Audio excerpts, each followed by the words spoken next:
Tardes. Bueno, sí, como mencionó Kenia, soy Karina Urquizo y primero que nada quiero agradecer al doctor José Neira y al doctor Leiser León por su gentil invitación para llevar a cabo el ciclo de conferencias de los plenos casatorios. En esta oportunidad yo voy a exponer sobre el sexto pleno casatorio, que en realidad, si bien es el sexto pleno casatorio civil, viene a ser el primer pleno casatorio en materia comercial, ¿no? Ahora, antes de pasar a comentar propiamente los precedentes que se han emitido en este sexto pleno casatorio, creo que es importante hacer un repaso de algunos conceptos, ¿no? Que incluso han sido analizados en la misma sentencia del pleno. Ya. Como sabemos, una persona cuando tiene un conflicto de intereses o requiere que se dilucide una incertidumbre jurídica, puede iniciar un proceso, ¿de acuerdo? Ahora, dependiendo de la tutela que busque en ese proceso, los procesos se pueden dividir en tres: el proceso cognitivo, el proceso de ejecución y el proceso cautelar. ¿Cuáles son las diferencias que encontramos en estos tres procesos? El primer proceso, el proceso cognitivo, que también es llamado como proceso declarativo o proceso de conocimiento, implica necesariamente la existencia de un conflicto entre dos partes, ¿no? Una parte sostiene que tiene un derecho, mientras que la otra sostiene que ese derecho lo asiste a él, o en todo caso tiene un derecho que se contrapone al del demandante, ¿no? Entonces, en este caso, lo que tiene que hacer el juez es revisar, analizar las posiciones de las partes, analizar las pruebas que se ofrecen, y de acuerdo a eso va a decidir quién prevalece. Va a decidir, va a concluir con este conflicto, va a resolver la incertidumbre jurídica. Ahora, necesariamente para llegar a resolver este conflicto ha tenido que transitar por las etapas que todos conocemos, que son las etapas de postulatoria, la etapa probatoria, la etapa resolutoria, la etapa impugnatoria y la etapa de ejecución forzada. Ahora, dependiendo de la naturaleza o la dificultad del caso, o por ejemplo también dependiendo del importe que se discute, sabemos que hay tres vías procedimentales, ¿no? Tenemos la vía más lata, que es la llamada proceso de conocimiento, tenemos la vía intermedia, que es la vía abreviada, y finalmente tenemos la vía más rápida, en teoría, que es la vía sumarísima. Bien, ahora, ¿en qué consiste el proceso de ejecución? El proceso de ejecución no es como el proceso cognitivo, ¿no? No estamos ante un problema de incertidumbre jurídica. Más bien, aquí estamos ante un reconocimiento expreso de un derecho, ¿no? Ya hay un documento que contiene un reconocimiento del derecho a favor del demandante, ¿no? Pero ¿y por qué tiene que acudirse a este proceso? Porque el obligado, según este título, no quiere cumplirlo, entonces se requiere acudir al Poder Judicial. Carneluti, para diferenciar ambos tipos de procesos, utiliza una frase que me parece bien interesante, que dice que el proceso cognitivo transforma el hecho en derecho, mientras que el proceso de ejecución transforma el derecho en hecho. Entonces, queda claro pues que en un proceso de ejecución lo que se debe acompañar es un documento, pero no es cualquier documento, es un documento al que la ley le ha dicho que tiene mérito ejecutivo, la ley ha dicho que es un título ejecutivo. Aquí entonces subyace el principio de legalidad. Y ello, por ejemplo, es claro cuando vemos las normas procesales, ¿no? Antes de la modificación, antes de la unificación de los procesos de ejecución, el artículo 693 y el artículo 713 del Código Procesal Civil hacían un listado de los títulos ejecutivos y títulos de ejecución respectivamente. Actualmente, el Código Procesal Civil, en su artículo 688, sí también contiene un listado de los documentos que son títulos ejecutivos. Y es más, esas normas, el actual artículo 688, comienzan diciendo que se puede promover ejecución en virtud de los siguientes títulos ejecutivos, ¿no? Ahora, el listado que establece este artículo no solamente es un numerus clausus, o sea, no solamente se limitan a esos, sino que en el inciso 7 se dice que también podrá ser título ejecutivo aquellos que otras leyes señalen que tienen mérito ejecutivo, ¿no? Entonces, digamos, eso demuestra que necesariamente en el proceso de ejecución se tiene que presentar un título ejecutivo. ¿Y por qué la ley otorga mérito ejecutivo a ciertos documentos?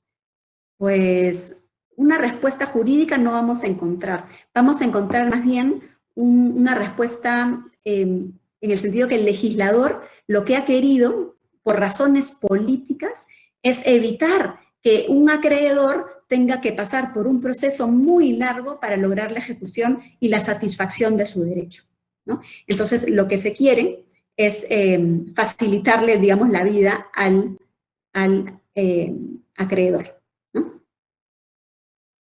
Ahora, cuando uno presenta un título ejecutivo, en realidad no tiene ni siquiera que señalar o demostrar de dónde nació este título ejecutivo. No tiene que demostrar los hechos ni nada con relación a lo que dio nacimiento a la emisión de este título ejecutivo. No tiene que acreditar nada, en realidad. Solamente presentar el documento que cumpla con los requisitos previstos por el Código Procesal Civil, ¿no? Pero más bien es el demandado quien tiene que negar que el documento tiene mérito ejecutivo, en todo caso. Entonces, queda claro pues que el proceso de ejecución es muy especial porque, por un lado, le da estas facilidades al acreedor, pero por otro lado, restringe un poco la defensa del demandado. Para ello podemos, por ejemplo, ver el artículo 690b del Código Procesal Civil, donde señala cuáles son las defensas que puede ejercer el demandado en un proceso de ejecución. Y ahí, por ejemplo, dice que efectivamente puede deducir excepciones y cuestiones previas, pero la contradicción al mandato de ejecución solamente se puede sustentar en tres cosas, ¿no? Que la obligación se ha extinguido, que la obligación es inexigible, o en todo caso puede alegar la nulidad formal o falsedad del título, o que el título ha sido completado contraviniendo los acuerdos, ¿no? Incluso también en lo que es medios probatorios, limita la actividad del demandado, porque solamente le permite actuar tres tipos de pruebas: la declaración de parte, la prueba documental y la pericia, nada más. Ahora, esto no significa que la finalidad del proceso de ejecución sea suprimir los derechos, afectar los derechos del demandado. Lo que se busca, repito, es promover una rápida satisfacción de los derechos del acreedor. Ahora, aquí es bien interesante lo que comenta, por ejemplo, Renzo Cabaño. Él que señala, y digamos lo podemos nosotros comprobar en los hechos. El proceso de ejecución claramente está diciendo que el demandado tiene muy limitada su defensa, ¿no? Entonces, sobre la base de eso, pareciera de que efectivamente se va a lograr la finalidad del proceso de ejecución, es decir, lograr una rápida satisfacción del derecho del acreedor. Sin embargo, a pesar de esta parte principal, hay otra parte, ¿no?, en las normas procesales que permiten que el ejecutado, que ha contradicho el mandato, pueda apelar del auto final y que si apela, la apelación se concede con efecto suspensivo. Incluso puede ir en casación hasta la Corte Suprema, ¿no? Entonces, todo esto hace de que el proceso se alargue porque no se puede ejecutar nada mientras no exista una decisión definitiva. Entonces, al final pierde sentido todas estas limitaciones que inicialmente se imponen al demandado. Por eso es que Cavani, en el artículo que les comentaba, propone incluso que se aplique el modelo brasileño aquí en el Perú. El modelo brasileño es muy interesante porque lo que hace es que se inicia un proceso de ejecución y la parte demandada básicamente tiene que cumplir con pagar o cumplir, digamos, el mandato. Y si no lo hace, comienzan los embargos. Pero el demandado puede, por una vía incidental, formular todas las defensas que se le ocurran, o sea, no está limitada a su defensa, puede presentar, señalar los fundamentos que considere necesarios, puede ofrecer los medios probatorios que crea convenientes, etcétera. Lo puede hacer todo, pero en la vía incidental. Y esto no suspende el proceso de ejecución. Solamente existen supuestos específicos para que se suspenda la ejecución, y estos son que, por ejemplo, el demandante pida que se suspenda la ejecución, que de repente los alegatos, los argumentos y las pruebas presentadas en la vía incidental den apariencia de que va a declararse fundada esta defensa, que exista un peligro si se sigue ejecutando como se viene haciendo el caso, o también que se ofrezca una garantía suficiente, o en todo caso que se diga, oye, los bienes embargados ya son suficientes para garantizar esta obligación, ¿no? Entonces, en esos casos, según el modelo brasileño, se suspende la ejecución, pero, repito, tramitándose por vía incidental todas las defensas del demandado, ¿no? Entonces, creo que esa es una buena manera de obtener, lograr la finalidad del proceso de ejecución, que, repito, es satisfacer de la manera más rápida los derechos del acreedor. Finalmente, tenemos el proceso cautelar. Y en el proceso cautelar todos sabemos que lo que busca es garantizar la eficacia de la sentencia. Ahora, con relación a ello, al proceso cautelar, existen, bueno, posiciones, ¿no? Hay quienes consideran que no se puede hablar de un proceso cautelar, porque proceso implica, como dije al inicio de mi exposición, proceso implica poner fin a un conflicto, dilucidar una cuestión jurídica. Entonces, en la medida que una medida cautelar no consigue eso, no se le puede denominar proceso cautelar. Eso opinan algunas personas, y otros estudiosos opinan más bien que sí se debe hablar de proceso cautelar, porque en la medida que se tramita de manera autónoma al proceso principal y tiene sus propios estadios, sus propios objetivos, sí es correcto hablar de proceso cautelar. Yo creo que finalmente podríamos hablar más bien de tutela cautelar, y necesariamente la tutela cautelar va a lograr la eficacia de la sentencia que se emita en el proceso, ¿no? Un ejemplo de eso es lo que vemos todos los días, cuando una persona interpone una demanda de obligación de dar suma de dinero y, por ejemplo, acompaña a su demanda el contrato de mutuo, ¿no? Si es que no hace o si no obtiene una medida cautelar sobre los bienes del deudor, probablemente siga un juicio muy largo, de 3 años por lo menos, y finalmente cuando obtenga su sentencia que declare de que sí tiene derecho a cobrar, voltee donde el demandado y ese no tenga ningún bien que pueda cubrir la deuda. O también se da el caso de este demandante que inicia un proceso de nulidad de acto jurídico por una compraventa donde él no manifestó su voluntad. Si no solicita tutela cautelar, si no solicita, por ejemplo, que se anote la demanda en la partida del inmueble, probablemente luego de 5 años de juicio, por lo menos, cuando intente recuperar el inmueble ya desapareció porque fue transferido a terceros, y todos ellos amparados en la fe pública registral, ¿no? Entonces, queda claro pues que la tutela cautelar lo que busca es garantizar la eficacia de la sentencia, que la sentencia no quede en letra muerta, sino que se pueda cumplir, ¿no?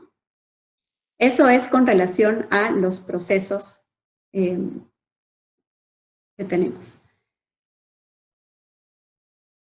De otro lado, creo que es importante comentar sobre la unificación del proceso de ejecución. Antes de que se emitiera el decreto legislativo 1069, el Código Procesal Civil tenía el título quinto, y el título quinto estaba referido a los procesos de ejecución. Hablaba de procesos, ¿no? En plural.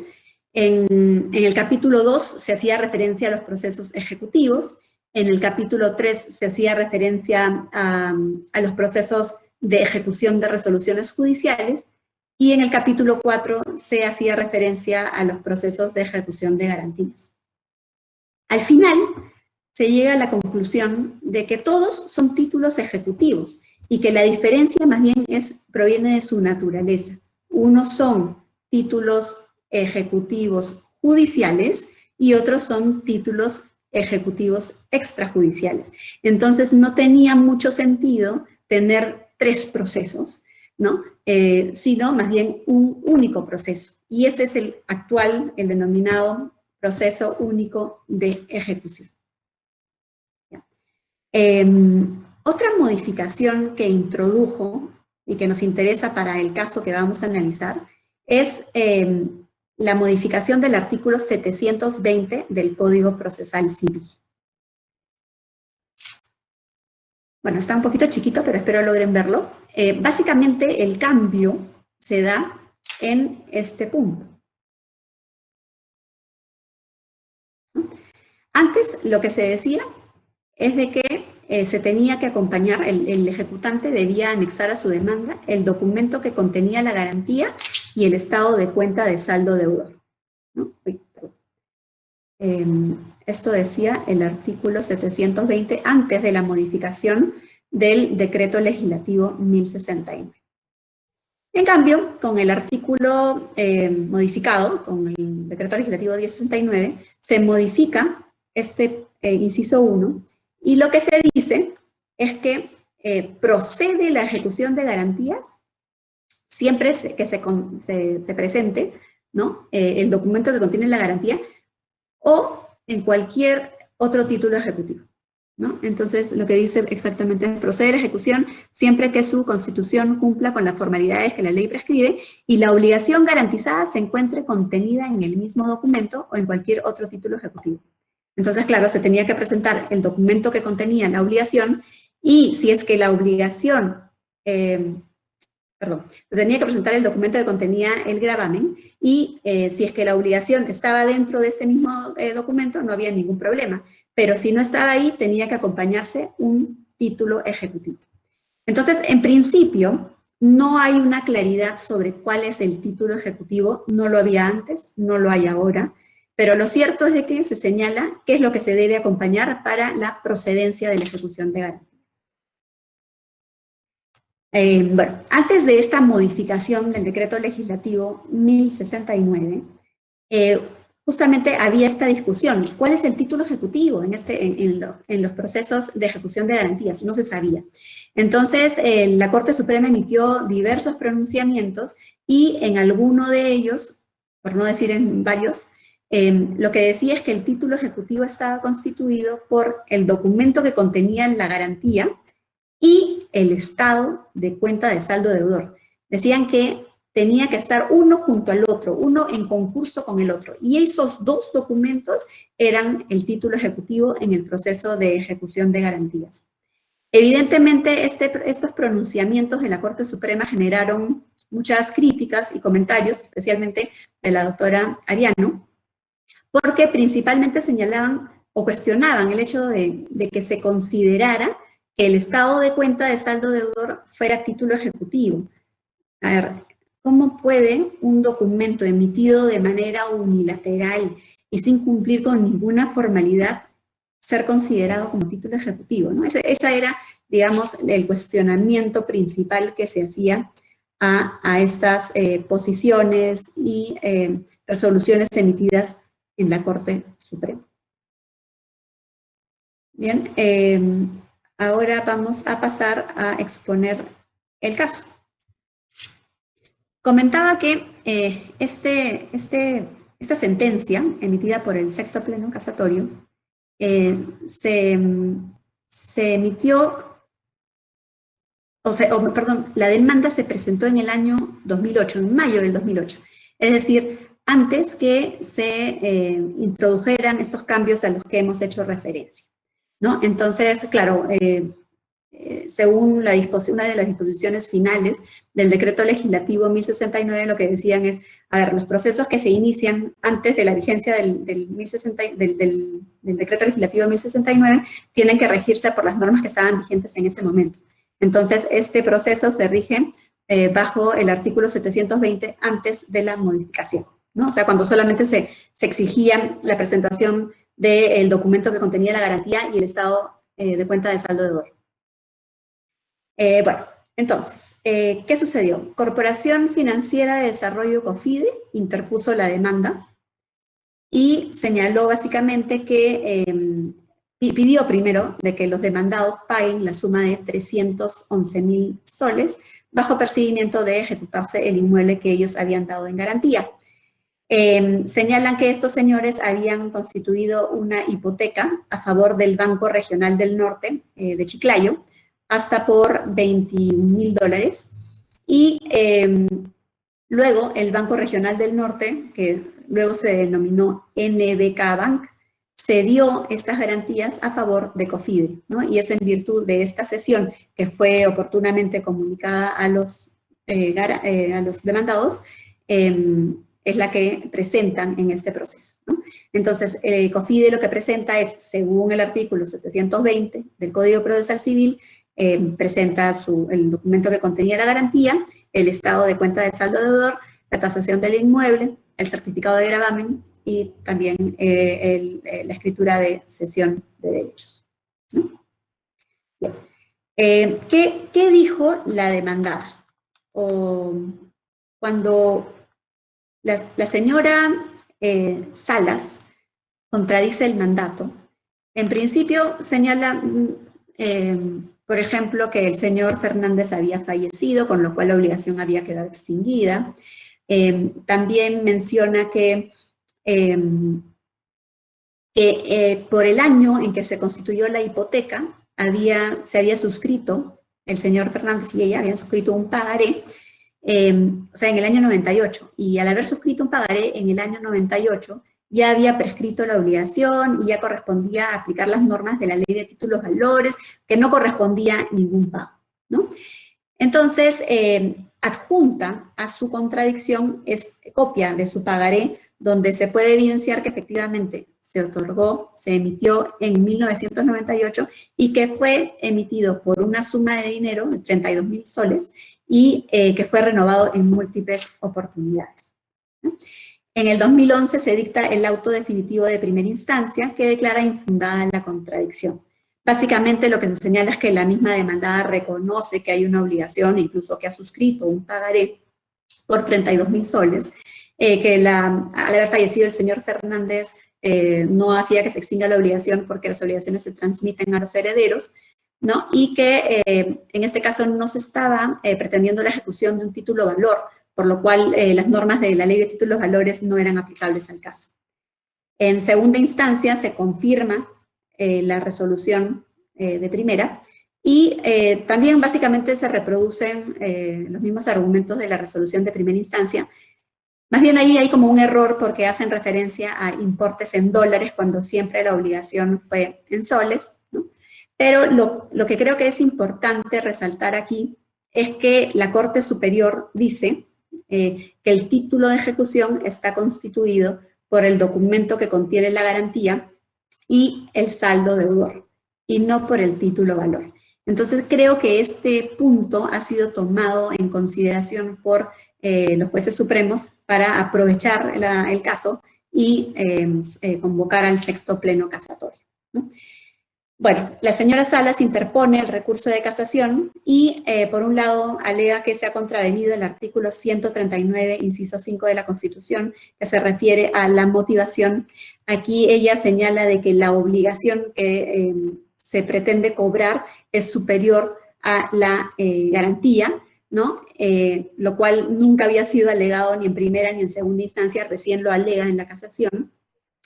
Y denuncia que se ha aplicado indebidamente el artículo 1099, inciso 2, y que se ha inaplicado el artículo 1099 del Código Civil, ¿no? Al final, lo que hace la Corte Suprema es declarar procedente el recurso por la primera causal de contravención, y con relación a los otros dos, lo que dice es, bueno, vamos a admitirlo, a declararlo procedente de manera excepcional, y consideran que se ha denunciado una infracción normativa al artículo 1099 del Código Civil. ¿Bien? Ahora, ¿qué es lo que se resuelve? ¿Cuáles son los precedentes que se establecen en este sexto pleno casatorio? Vamos a analizar uno por uno. Me he permitido copiar cada uno y, bueno, yo les voy a ir comentando y qué opinión merece cada uno de estos puntos. Veamos, el precedente primero. El precedente primero lo que señala es que básicamente está referido a las garantías otorgadas en el caso de personas ajenas al sistema financiero, mientras que el precedente 2, el precedente segundo, está referido a las garantías otorgadas a favor de empresas que integran el sistema financiero. Entonces, dependiendo del caso, se tiene que aplicar el precedente. ¿De acuerdo? Bien.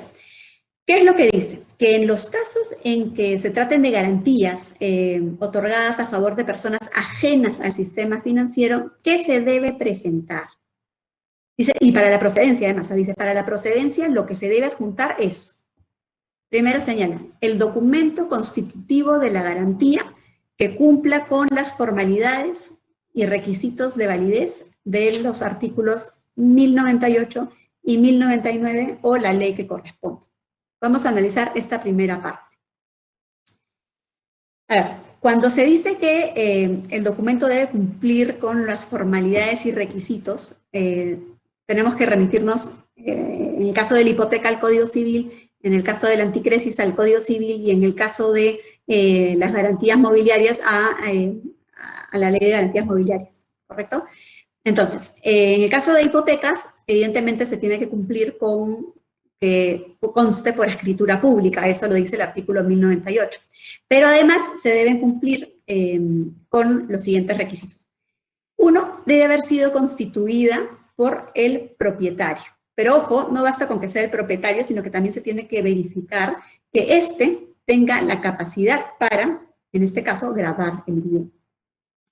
También debe haber sido constituida por quien tenga autorización para ello. En estos casos nos referimos, por ejemplo, a las personas jurídicas o a los apoderados. Tiene que constar de manera expresa que tienen facultades para otorgar esas garantías. En segundo lugar, el requisito es que debe asegurar el cumplimiento de una obligación determinada o determinable. Primero, queda claro de que si no hay obligación, no hay garantía, ¿no? La garantía justamente está hecha para garantizar, valga la redundancia, una obligación. Sin obligación, no hay garantía. Ahora, ¿pero qué se entiende por determinada o determinable? Cuando uno habla de determinabilidad, se refiere a si existe o no la posibilidad de identificar, en este caso, la obligación. Entonces, es determinada una prestación si existe la posibilidad de individualizarla, y es determinable si, no existiendo una plena identificación, existe una posibilidad de individualizar, ¿no? Ese es el concepto que utiliza Castillo Freire, por ejemplo. Otro requisito es que el gravamen debe ser de cantidad determinada o determinable. Igual el concepto que hemos manejado para determinado, determinable, y esto es muy importante porque ahí se determina cuál es el monto de la garantía. Y el último requisito establecido por el artículo 1099 del Código Civil es que debe inscribirse en el registro de propiedad inmueble. Bien, esto es con relación a la hipoteca. Luego, con relación a la anticresis, según el artículo 1092 del Código Civil, debe constar en escritura pública.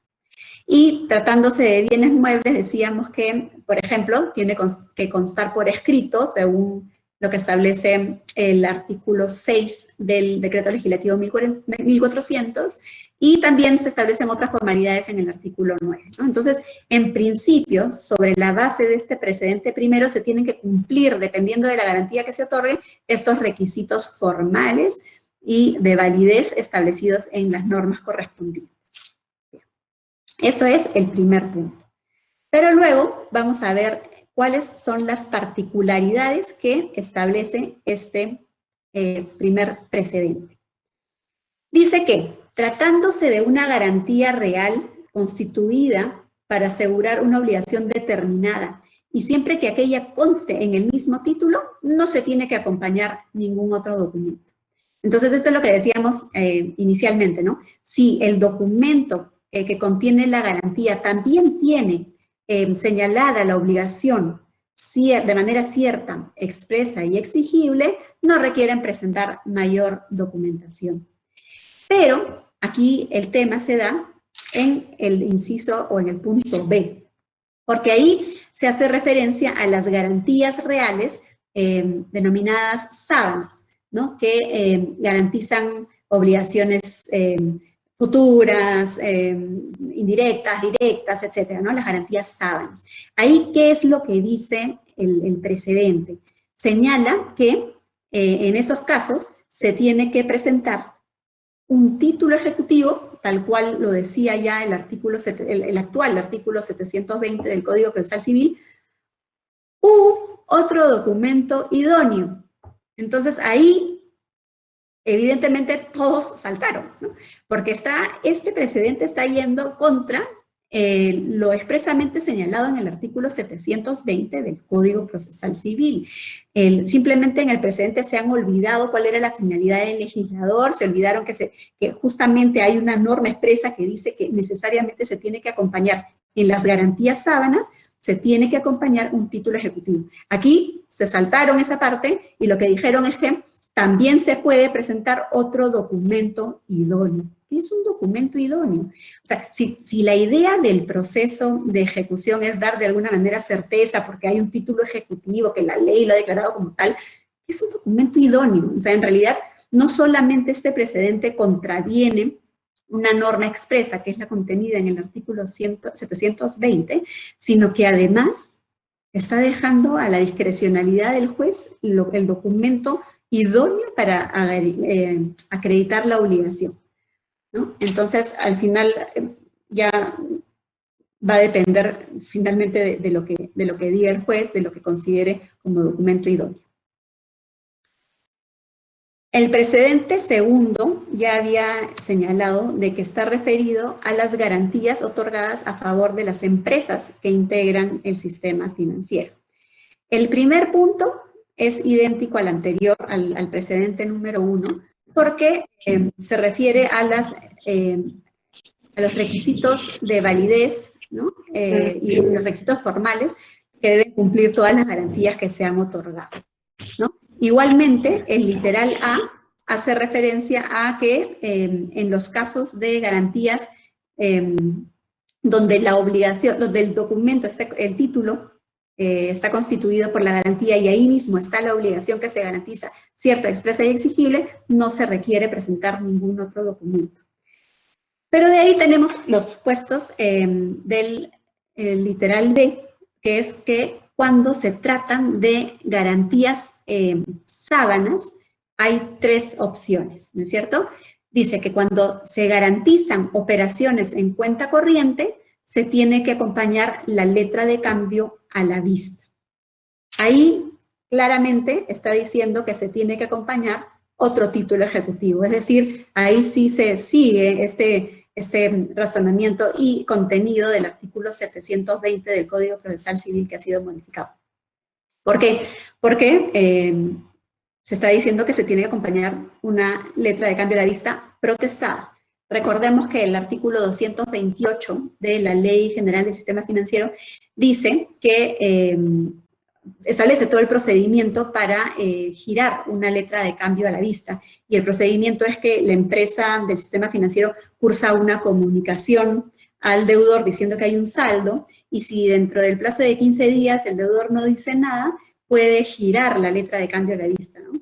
Y luego se tiene que protestar según las normas que están establecidas en la ley de títulos de valores. Entonces ahí sí se cumple con lo que establece el artículo 720 del Código Procesal Civil.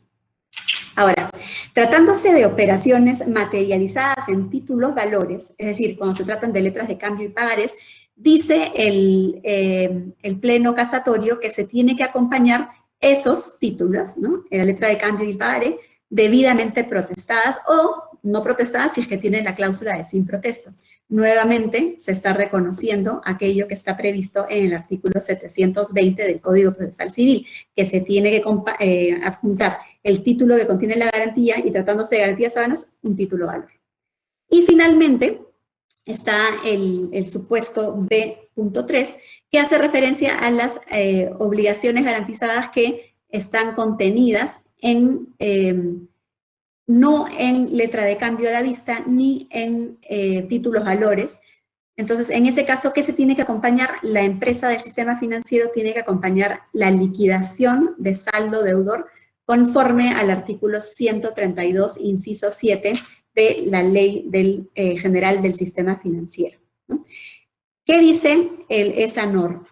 Porque ahí también ha surgido un inconveniente. El artículo 132, inciso 7, señala lo siguiente.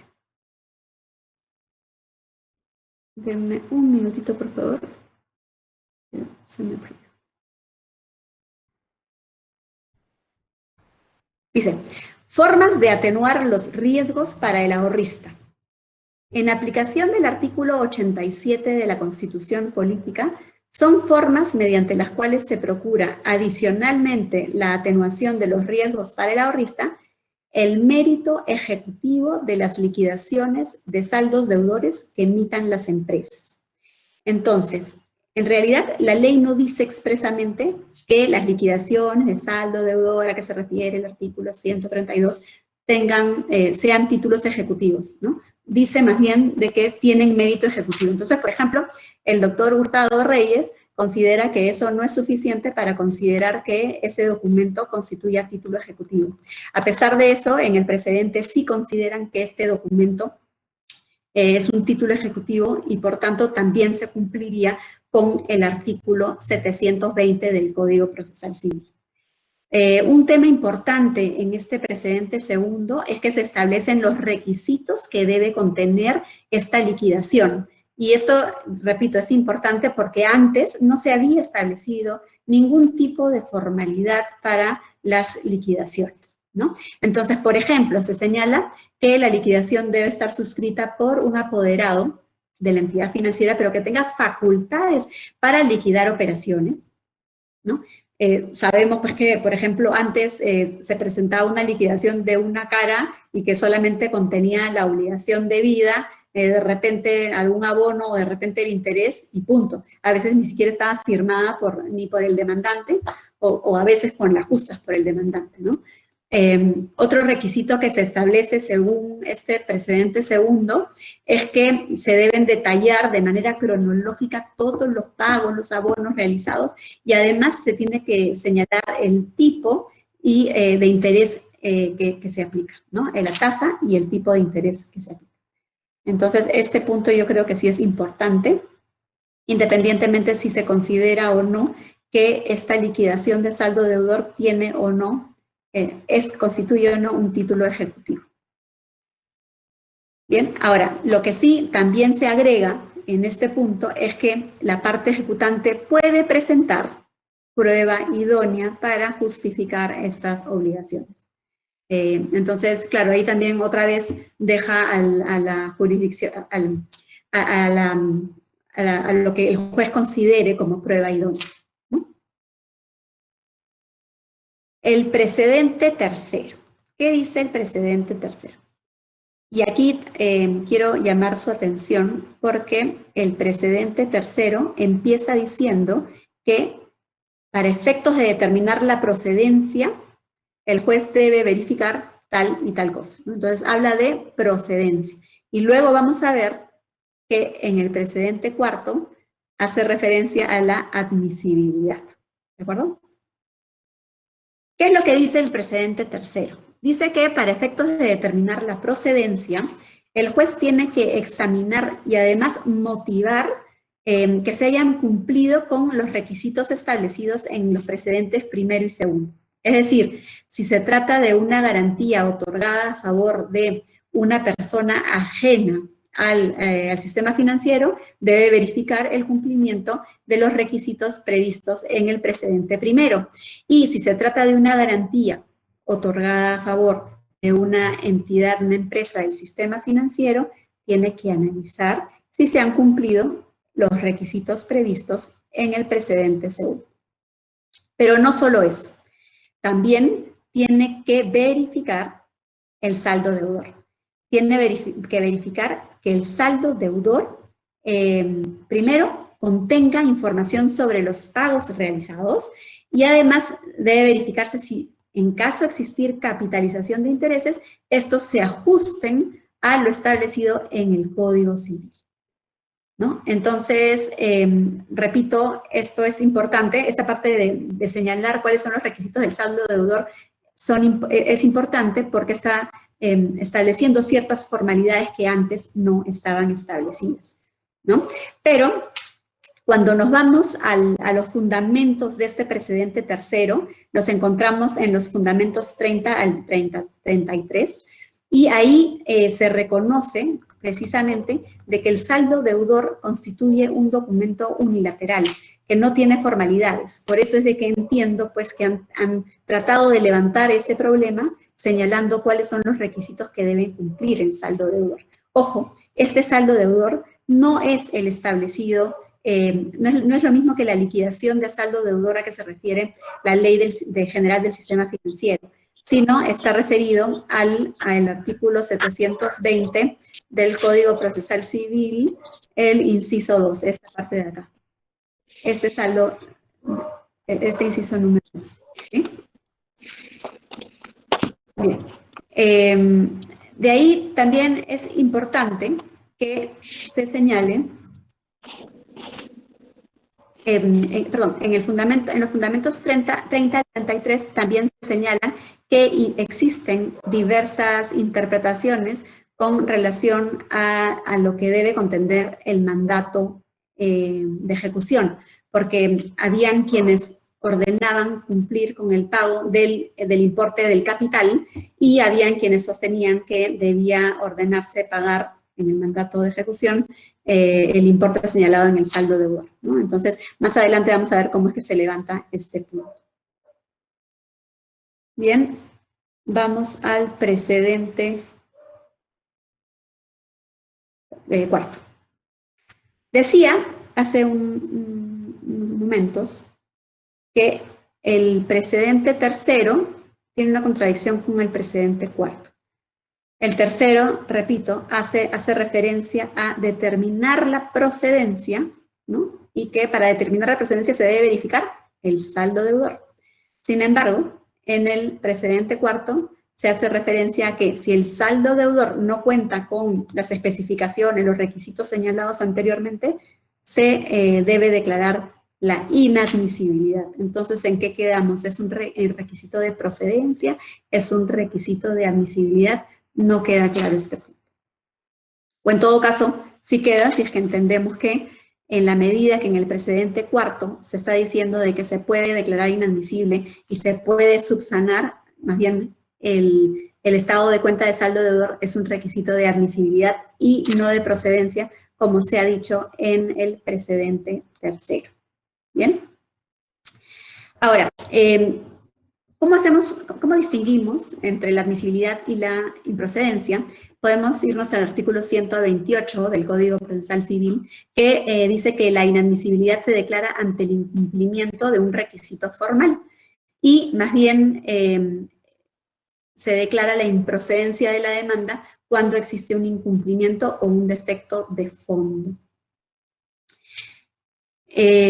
Monroy Palacios decía de que esta distinción de cuando se habla de la inadmisibilidad, improcedencia e infundabilidad no puede limitarse a decir que unos están referidos al fondo y la forma, que eso es una clasificación errada, ¿no?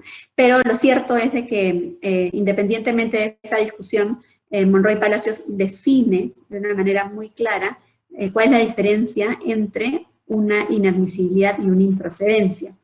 Dice que la improcedencia implica un defecto que es insubsanable, ¿no? Y como consecuencia de esa insubsanabilidad se da por concluido, se pone fin al proceso.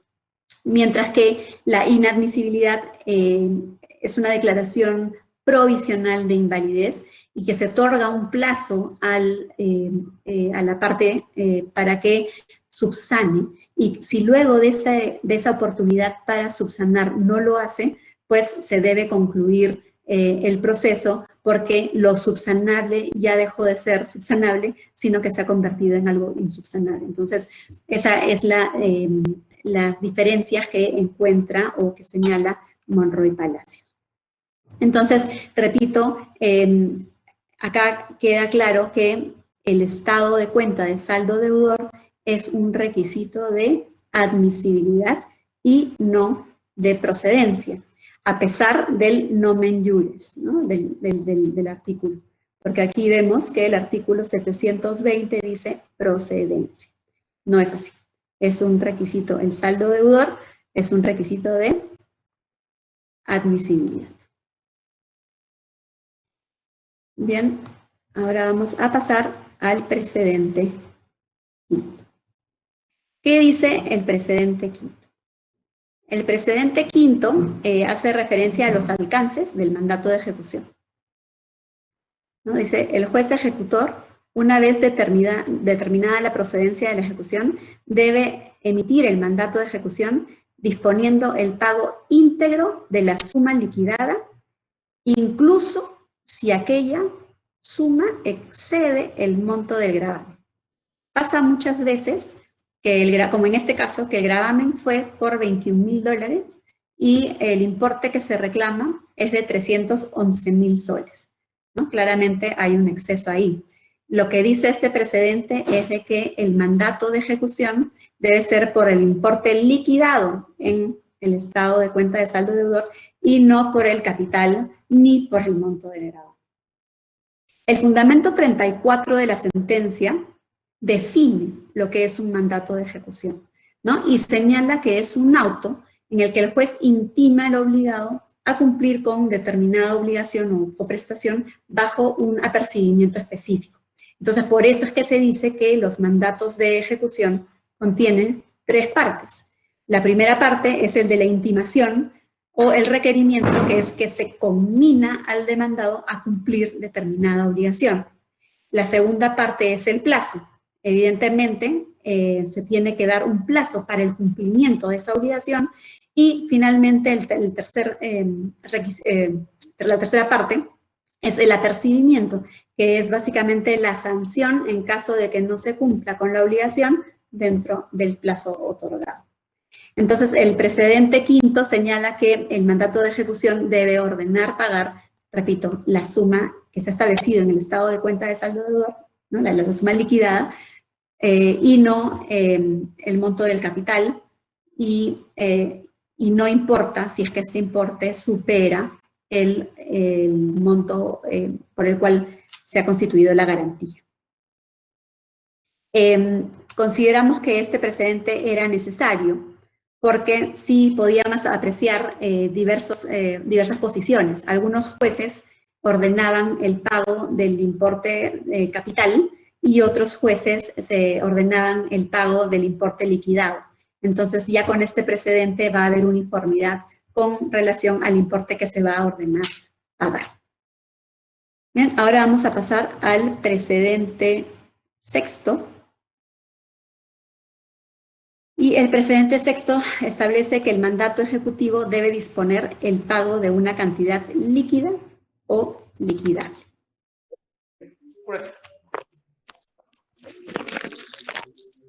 Por favor, silencien. Gracias. ¿Qué dice el precedente sexto? El precedente sexto señala que el pago dispuesto en el mandato ejecutivo debe ser por suma líquida, no pudiendo emitirse mandato ejecutivo, disponiendo el pago de suma dineraria en parte líquida y en parte ilíquida, a liquidarse tras el remate judicial. O sea, básicamente lo que dice este precedente es, tú tienes que ordenar en el mandato ejecutivo el pago de una suma líquida. En todo caso, cuando se trata de intereses y costos, eso sí lo puedes dejar para luego del remate del bien. Pero en todo lo demás tiene que ser una suma líquida. ¿Bien? ¿Qué es una suma líquida? Una suma líquida es aquella cuyo importe es conocido, es exacto, es una cantidad que se puede expresar de manera numérica. Es liquidable cuando se utiliza una operación aritmética y se puede determinar el importe. Pero una deuda es ilíquida cuando no se sabe exactamente cuál es la cuantía. Ledesma dice que una deuda ilíquida es aquella que requiere de un nuevo debate para que con la intervención de un perito se haga líquida la prestación amparada en la sentencia. Claro, más adelante les voy a explicar, porque también se señala en los fundamentos de este precedente, qué se entiende por deuda ilíquida o los ejemplos en los que se aplica. Efectivamente, el fundamento 39 de esta sentencia, el fundamento 39 numeral 2, dice que una obligación es ilíquida cuando no puede procederse a la ejecución con una simple operación aritmética, y en esos casos estamos ante las llamadas sentencias de condena genérica o de condena de reserva. ¿Cuándo estamos ante una sentencia de condena de reserva? Hay dos ejemplos que nos pueden orientar con relación a esto. Imaginemos el proceso de expropiación, ¿no? Se inicia un proceso en realidad, bueno, no se puede cuestionar la expropiación, pero sí el justiprecio. Entonces, el demandante solicita que se establezca un importe, que se le pague el justiprecio, y en la sentencia se ordena que, sí, pues que el Estado le tiene que pagar el justiprecio, pero señala de que el importe se va a definir en la ejecución de sentencia. Entonces, en la sentencia se reconoce el derecho, pero reserva para después en la cuantificación, ¿no? Igual ocurre en un proceso, por ejemplo, de indemnización, que de repente se declara que efectivamente el demandado es responsable civilmente, ya sea por responsabilidad contractual o por responsabilidad extracontractual, pero se dice, sí, es responsable, pero en ejecución de sentencia se va a determinar la cuantía de esos daños, ¿no? Entonces, por ejemplo, Ledesma dice que para que ese tipo de sentencia sea válida, la sentencia debe decir expresamente cuáles son los parámetros que deben seguir los peritos para establecer esta cuantificación. Si no se establecen los parámetros, no tiene validez esa sentencia, ¿no? Ese es el caso de las sumas ilíquidas. Luego tenemos el precedente séptimo. Este es un precedente que también me parece muy importante porque está señalando que la hipoteca solamente se puede ejecutar por el monto de la garantía, ¿no? Cuando uno constituye una hipoteca, por ejemplo, señala que la constituye hasta por un monto de $50.000, pero pasaba de que se ejecutaba la garantía y al final decían, oye, no, más los intereses, más los costos, etcétera. Al final, no, se ejecuta y se cobra $100.000.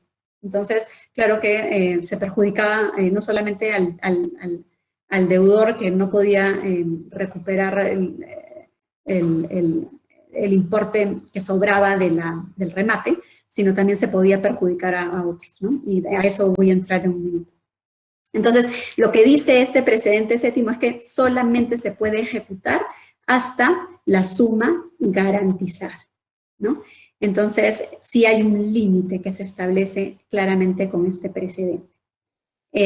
Se había dicho en el precedente quinto que el mandato de ejecución debe disponer el pago de la suma liquidada, ¿no? O sea, incluso aunque superara este importe. Pero aun cuando el mandato de ejecución ordene el pago de la suma liquidada, igual sabemos claramente que no se puede ejecutar más allá de la garantía, ¿no? Y decimos que es importante este precedente porque si es que no se cumple con ello, decía también que se afecta al deudor, porque primero, y ahí vamos con las afectaciones que se producirían. Primero, si el deudor hipotecario constituye la hipoteca por un importe, lo que él piensa es de que en caso de que no cumpla con pagar la deuda, bueno, se va a rematar el bien, pero hasta por ese importe que él ha otorgado en garantía. Y lo demás él va a poder recuperar, ¿no? O sea, se remata el inmueble, se cobran los $50.000, que es el importe que se ha otorgado como garantía, y se queda con el saldo, ¿no? Esa es la idea del deudor. Entonces, claro, si es que no se cumple con ello y se ejecuta más allá del importe, no va a tener nada que recuperar el deudor. También se afectaría al mismo deudor si es que él quiere, por ejemplo, adquirir otros créditos, ¿no? Imaginemos que se va de otro banco y el otro banco le dice, a ver qué bienes tienes, y le enseña el bien y verifica de que consta una hipoteca sobre el bien. Entonces lo que va a decir el segundo banco es, oye, pero si al final se va a ejecutar la garantía por un importe superior a ese, yo no tengo garantizada mi obligación, entonces en realidad yo no te voy a prestar nada. Entonces, digamos, perjudica el tráfico de la propiedad, ¿no? Por otro lado, también el garante hipotecario. Si el garante hipotecario constituye una garantía para, valga la redundancia, garantizar las obligaciones de otro deudor, también piensa de que en el hipotético caso que el deudor no cumpla con pagar, él puede sacar de su bolsillo y pagar el importe de la garantía, ¿no? Le da seguridad. El hecho que se establezca un importe máximo de la garantía, un importe máximo sobre el cual se puede ejecutar, da seguridad al deudor, al garante hipotecario, ¿no? Y también se puede afectar al tercero que adquiera un bien con una garantía. Todos sabemos que un inmueble sobre el cual pesa una garantía puede ser perfectamente transferido. Y quien adquiere el bien también debe saber y debe tener la tranquilidad de que en caso se inicie un proceso de ejecución, él puede sacar de su bolsillo, pagar ese importe y levanta la medida, ¿no? Entonces, por eso es muy importante este precedente CETI. Sin embargo, lo que sí nos preocupa es el fundamento 42 que aparentemente justificaría este precedente CETI. ¿Por qué? Este fundamento 42 empieza muy bien, ¿no? Diciendo el artículo 1107 del Código Civil define los alcances de la cobertura de la hipoteca, ¿no? Indica que cubre el capital, intereses, etc. Por otro lado, el artículo 1099, inciso 3, establece que el gravamen debe ser de cantidad determinada o determinable. Entonces, de la lectura de ambas normas, se advierte que el inmueble hipotecado debe responder por los conceptos a que alude el artículo 1007 mencionado, pero siempre dentro del monto del gravamen. Hasta ahí todo bien, tiene relación con el precedente séptimo. Pero luego viene un párrafo que ya nos preocupa, pero que felizmente no forma parte del precedente, pero digamos está dentro del fundamento. Y dice así: sin embargo, resulta exigible el cobro de suma mayor por los conceptos señalados solo cuando se reúnan en una sola persona el deudor de la obligación y el garante hipotecario, mas no cuando la hipoteca la constituye un tercero, a menos que se haya garantizado el capital sin pacto sobre intereses, costas y costos. Entonces, en realidad no sabemos cómo es que se llegó a esta conclusión. ¿Cómo se dijo que si el deudor era deudor y garante al mismo tiempo, sí se podía ir más allá del monto de la garantía? No sabemos cómo se llega a esta conclusión, no hay un análisis sobre esto, ¿no? Lo cierto es que este precedente lo que dice es de que si es que existe una deuda pendiente, o sea, se ejecuta la hipoteca por el monto de la garantía y todavía existe un pendiente, el demandante puede iniciar la ejecución y aplicar lo establecido en el artículo 724 del Código Procesal Civil. ¿Esto qué significa? Por ejemplo, que luego de rematado el bien, pueda solicitar el embargo sobre la consignación, ¿no? Sobre el certificado de consignación que fue presentado para pagar por el inmueble, o de pronto puede solicitar el embargo de otros bienes del ejecutado, ¿no? Y estos pues son los 7 precedentes establecidos en el 6º pleno casatorio. Espero que les haya sido de utilidad. Y también, si tienen por favor alguna duda, que tengan un buen día, una buena semana.